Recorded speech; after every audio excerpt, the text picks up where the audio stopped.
Good morning po. Yan, so i-ready po natin yung ating pong mga Bible at buksan po natin sa John 16. Yan. Juan Kabanata 16. So today po is December 10. So Miyerkules, araw ng Miyerkules po. Day 344 na po tayo mga kapatid sa ating pong daily devotion at pinamagatan ko po yung aking pong sharing na from sorrow to unshakable peace. Ayan. Mula dun sa kalungkutan patungo sa hindi matitinag na kapayapaan. Ayan. So, tayo po muna ay manalangin. God, Heavenly Father, amin kayong pinupuri, tinataas, dinadakila. Maraming salamat sa araw na ito. Lord, kami ay muli kakain ng inyong pagkain, Lord God, para sa aming mga kaluluwa. Kayo po'y mangusap at pangunahan yung aming pong gawain sa umagang ito. Lord, mangusap kayo at nawa ang mga maririnig namin sa umagang ito ay aming ma-apply sa aming buhay, Lord. Salamat po sa inyong kabutihan. Ito po ang aming samot dalangin sa pangalan ni Jesus. Amen. Ayan po. Sige po. So, meron po akong tatlong points na isi-share sa inyo na hango po sa John chapter 16. So, specifically, ang focus po natin na verse ay sa verse 7, verse 20 hanggang 22, tsaka verse 33. So, tatlong verses po ito.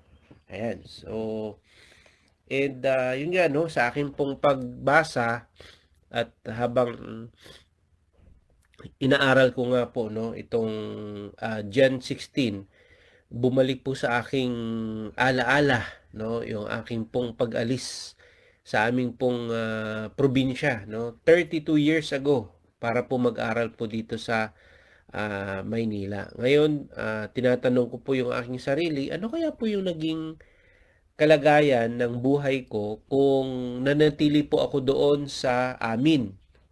So malungkot po, no, na iniwan ko po, no, yung aking mga magulang at kapatid.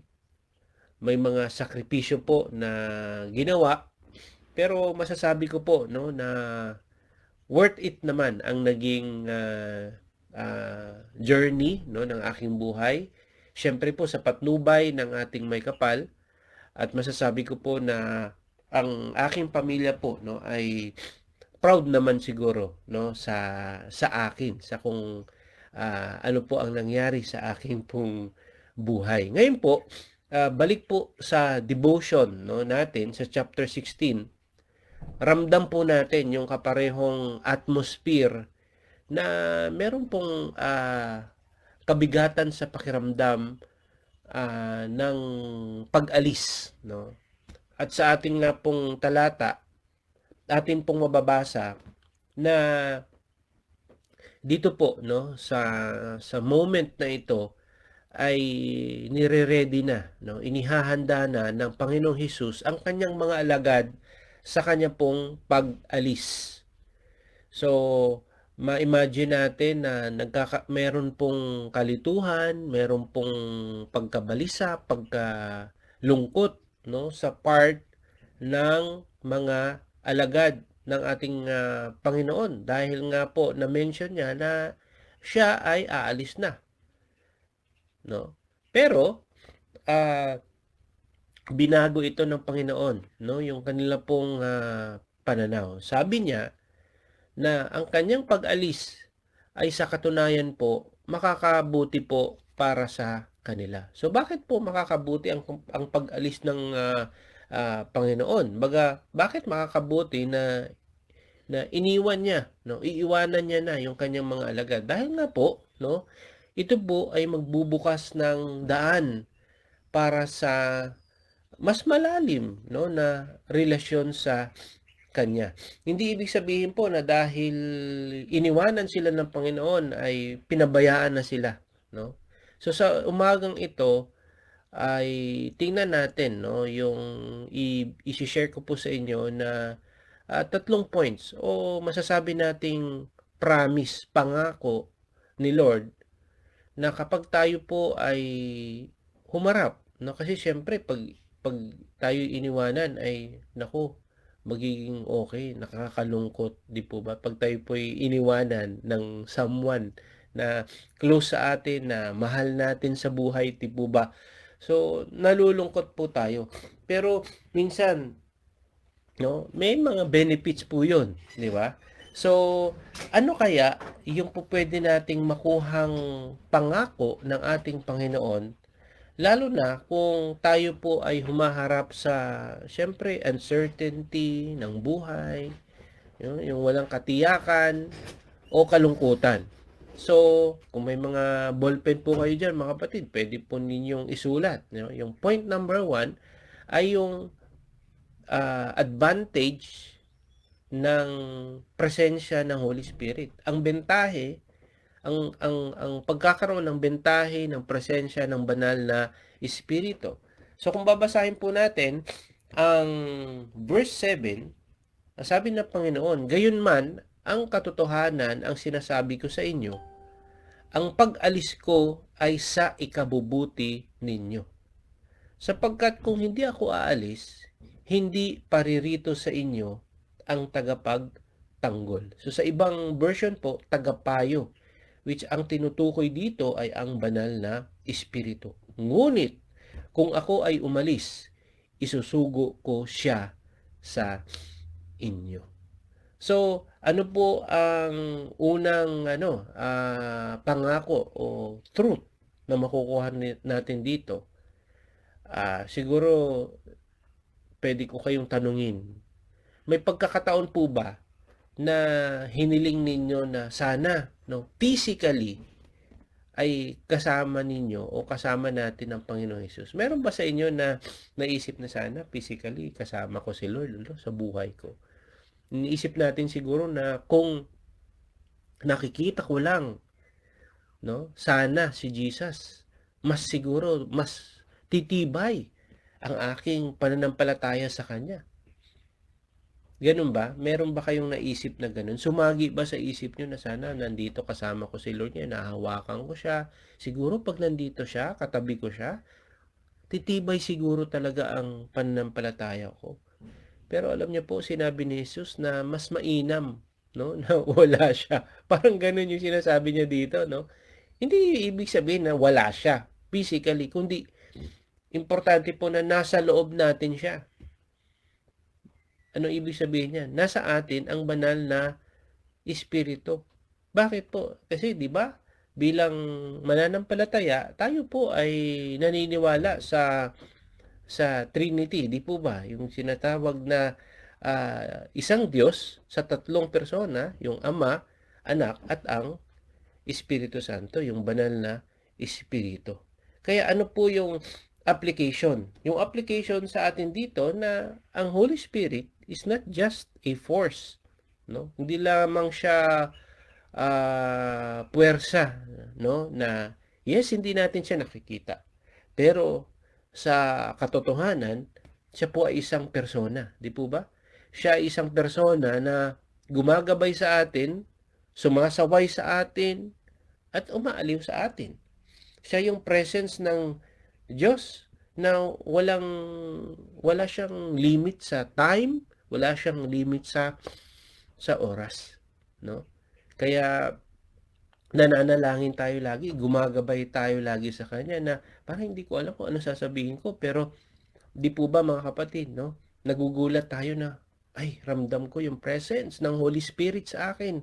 Bakit? Kasi tinulungan niya ako na sambitin, no? Sabihin ang mga bagay na ito. So ibig sabihin po niyan, no? Tayo po ay ini-empower, no, ng Holy Spirit even sa ating pong mga prayers, no? Hindi natin alam na ang Holy Spirit ang gumagabay sa atin. Kaya pag nilay-nilayan natin yung point number 1 o yung pangako ni Lord na meron pong benefit ang presence ng Holy Spirit sa atin kahit hindi natin siya kasama physically. Ano po tong pagnilay-nilayan natin? Na kapag ba may hamon, merong tayong trials, problems, no, sa buhay natin na maaaring kinakaharap mo ngayon. Ito ba ay mag-isa mo lang, no, na ginagawa? Ulitin ko po yung tanong sa inyo na atin pong pagnilay-nilayan. Reflect natin ito. Kapag ba ngayon, sa mga oras na ito, may hamon sa buhay mo, kapatid, oh, paano po mo to hinaharap? 'Di ba? Hinaharap mo ba ito ng mag-isa o umaasa ka doon sa pangako ng Lord? Actually, hindi na siya pangako, kundi nandito na siya. Kasama na natin yung tagapagtanggol, no? Sa ibang version nga po, 'di ba? Tagapayo, which is ang Holy Spirit. Doon ba tayo umaasa sa Holy Spirit na nananahan sa iyo, kapatid, ngayon? So magandang reminder ito, no, sa ating lahat kasi minsan nakakalimutan na natin yung Holy Spirit, no? Pero nandyan po siya. Kaya, no, ano po ang ginagawa ng Holy Spirit sa atin na nananahan sa atin ngayon, sa ating puso, sa ating buhay? So, pupunta tayo sa point number 2, which is merong pong transformation sa atin. So, kung meron tayong pain, katulad po ng naramdaman ng mga disciples, ng mga alagad, no? Binago ito, no? Pinalitan niya ng joy, kagalakan. Anong sinasabi po ng verse 20 to 22? Sabi ni Lord, tiyak na malulungkot kayo. Siyempre, kasi aalis na nga po siya. Sabi niya, tiyak na malulungkot kayo. Ngunit, ang inyong kalungkutan ay magiging kagalakan. 'Di ba? So, yung transformation from sorrow, from pain to joy. Kapatid, kamusta ka po ngayon? Kamusta ka po? Ikaw ba yung malungkot? Meron bang pain sa inyo ngayon? You know what? Ang pangako ng Lord, yes, from that pain na nararamdaman mo ngayon, magiging kagalakan yan. No? Sabi niya, ang babaeng nanganganak ay nahihirapan. Ngunit, pagkaanak niya, hindi na niya naaalala ang hirap dahil sa kagalakan na may ipinanganak na sanggol sa mundo. Ang ganda po ang ganda na ginamit dito ni Lord na paglalarawan o analogy ng isang nanganganak. Siyempre po, bilang isang lalaki, hindi ko po alam kung gaano po kasakit ang manganak. Pero sa mga nanay na nandito ngayon, di ba? Si Sister Connie, si Nanay Nancy, no? At sa iba sa inyo dito, no, na hindi ko mabanggit, no? Mga nanay kayo, nakaranas kayo na manganak. Grabe po ang sakit, siyempre, no? Pero kapag nailuwal na ninyo ang inyong anak, ano na po, grabe naman po ang sarap sa pakiramdam na makita ang sanggol, no, na hawak-hawak ninyo. Isipin ninyo, mga kapatid, yung moment, no, na nung nailuwal ninyo, no, ang inyong mga anak, ang anak ninyo, di po ba? Sa tabi ninyo, binigay na ng OB, di ba? Ang bundle of joy. Okay? Di ba ang sarap? So, ganun din po. Sa moment na ito na tayo po ay may challenge sa buhay, nahihirapan, imaginein po natin yung cross right now. Cross kung saan ay doon si Jesus Christ nakapako, binayubay. Ano po ang nafe-feel natin? Kung may suffering ka ngayon, kita natin na si Jesus Christ nagsuffer. Grabe ang sakit na sinapit niya sa krus. Pero you know what? Katulad ninyo na grabe ang sakit dahil sa panganganak. Pero nung natapos na iyon, grabe ang sarap, no? Yun din po ang nagbibigay sa atin. Nagbigay sa atin ng pag-asa at kapayapaan. Kaya nga po, kagalakan, joy na Lord, salamat. Kasi sa kabila ng kahirapan, sa kabila ng yun nga, no? Dahil sa kasalanan, nagdusa tayo. Dahil sa kasalanan, ito may mga consequence na nangyari sa ating buhay. Pero nanampalataya tayo, naniwala tayo sa Panginoon, ito'y nagbigay daan para makamtan natin ang tunay na kaligayahan na hindi pwedeng ibigay ng mundo. No? Ang tunay na kaligayahan at kagalakan, yung tunay na joy, kahit po may hirap, no? Ang Diyos lamang po makapagbigay nito.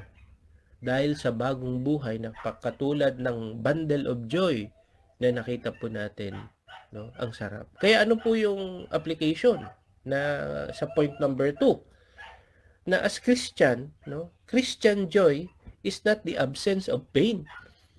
Di po ba? But it is the presence of purpose within the pain. Ang kagalakang Kristiyano po ay hindi yung dahil Christian na ako, wala na akong pain. Hindi po 'yun totoo. Wala na tayong suffering. Hindi po 'yun totoo. Pero kahit may ganyan, may pain tayo, no? Meron tayo, alam natin yung purpose natin eh. Alam natin yung layunin sa gitna ng pain na ito. So, hindi lang basta pinapalitan ni Lord yung ating kalungkutan, binabago niya tayo. No? Ang mga bagay na nagpapaiyak sa iyo ngayon, maaaring maging simula yun, mga kapatid, ng iyong pinakamagandang patotoo bukas. No? So maganda po sana, no, kung may pain ka, nagkaroon ka ng sorrow, merong nangyari na hindi maganda sa iyo, pero nalampasan mo 'yon dahil sa Panginoon. Dahil naniniwala ka na ginabayan ka ng Lord. Magpatotoo ka, kapatid, sa kabutihan at katapatan ng Diyos. Kaya, atin pong pagnilay-nilayan ito. Ano yung labor pains mo ngayon? O kahirapan na nararamdaman mo? Kaya mo bang magtiwala sa Diyos na may ipapanganak siyang bago sa iyong pagkatao sa kabila ng labor pains na yan? Pag-isipan mo, kapatid. And last point is yung garantiya ng kapayapaan. Ano po ang sinasabi ni Lord sa verse 33? Sinasabi ko ito sa inyo upang, ito mga kapatid, sinasabi ni Lord sa atin ngayon ito, na sa inyong pakipag-isa sa akin, ay magkakaroon kayo ng kapayapaan. Magkakaroon kayo ng kapighatian sa mundong ito, ngunit lakasan ninyo ang inyong loob na pagtagumpayan ko na ang sanlibutan. Grabe, no?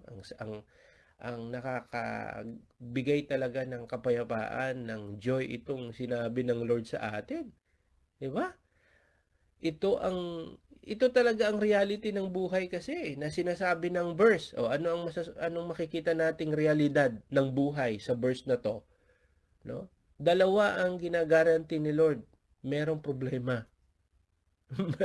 'Di ba? Kapighatian ang sabi, no? Okay? At ano yung isa? Merong kapayapaan.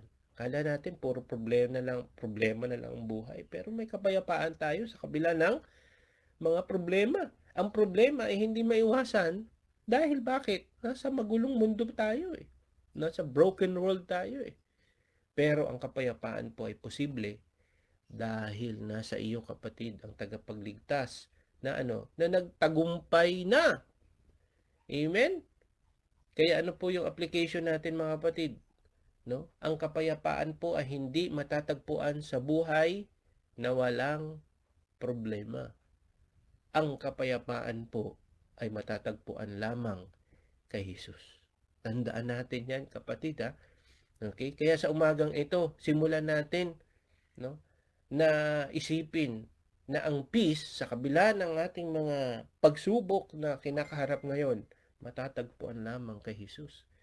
No? Pwede nating lakasan ang ating loob. Hindi dahil malakas tayo ha, kundi dahil naipanalo na niya ang laban. But take heart, I have overcome the world. So ano po ang ating pong reflection? Sa sitwasyon mo ngayon, saan mo po hinahanap ang iyong kapayapaan? Uh, Minsan, para makalimutan ang problema, anong ginagawa? Okay, magiinom na lang ako para itulog ko. Oh. Pero bukas, kinabukasan, sakit ulo, nawala ang problema? Nawala ba ang problema? Wala. Okay? Nawalan ka pa ng pera dahil nalasing ka, sumakit ulo mo. Okay? Pero ang problema, hindi nawala. Kaya mga kapatid, saan mo ba hinahanap ang iyong kapayapaan? Sa tao ba?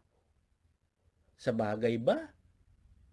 Ang bagay naman nagbabago, naluluma.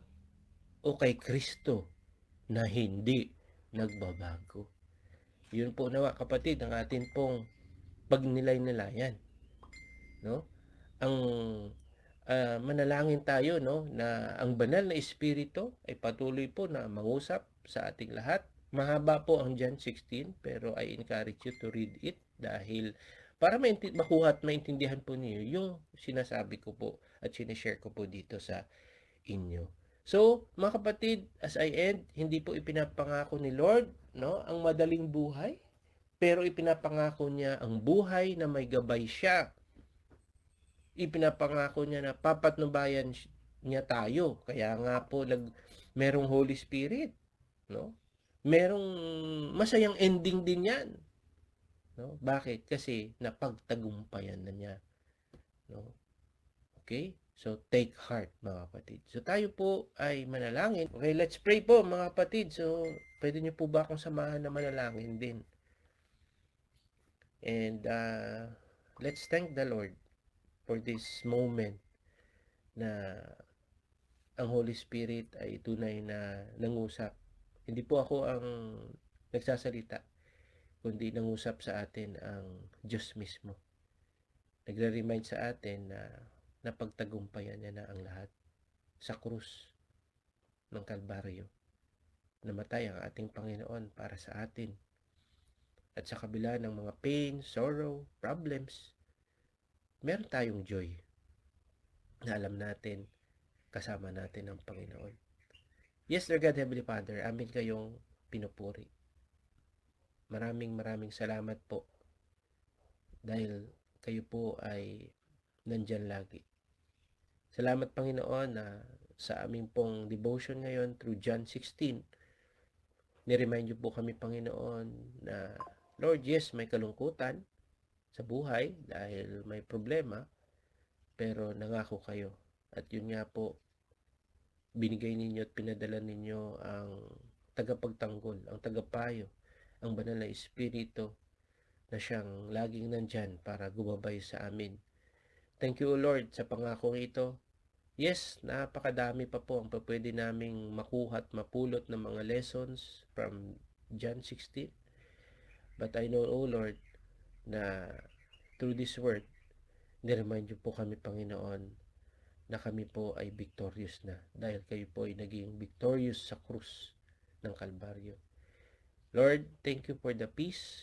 Thank you for the joy na aming pong natanggap na kami po ay maaaring may mga kapatid po ako ngayon, right now, even now, may mga worries siya, nag-aalala, maaaring may mga doubts sa ano ba, Lord, ang mangyayari sa buhay nila dahil sa mga ikinakarap nilang mga pagsubok ngayon sa buhay nila. Pero Lord, i-remind niyo po sila na nandiyan kayo. Merong kayong itinuturo sa kanila na pag nalampasan nila, magiging patotoo sila na kayo ay totoong nandyan, na totoong mabuti kayo sa kanila. Salamat Panginoon. Release us, Lord, with your protection and blessing. Yes, yung iba kong kapatid, maaring bumabiyahe na para papuntang sa trabaho at sa mga lugar na pupuntahan nila. Ingatan niyo po sila. At sa may mga sakit right now, pagalingin niyo po ang kapatid ko na ito. Even now, Lord God, sabi niyo nga po, sa salita niyo lamang, gagaling ang taong ito. Kaya right now, Lord God, we declare healing, emotional pain man yan o physical pain or discomfort ngayon dahil sa panahon may mga lagnat, sipon, ubo. I pray, Panginoon, sa kapatid ko na ito na siya po'y gumaling. Maraming salamat po. In Jesus' name we pray. Amen. Good morning po mga kapatid and God bless.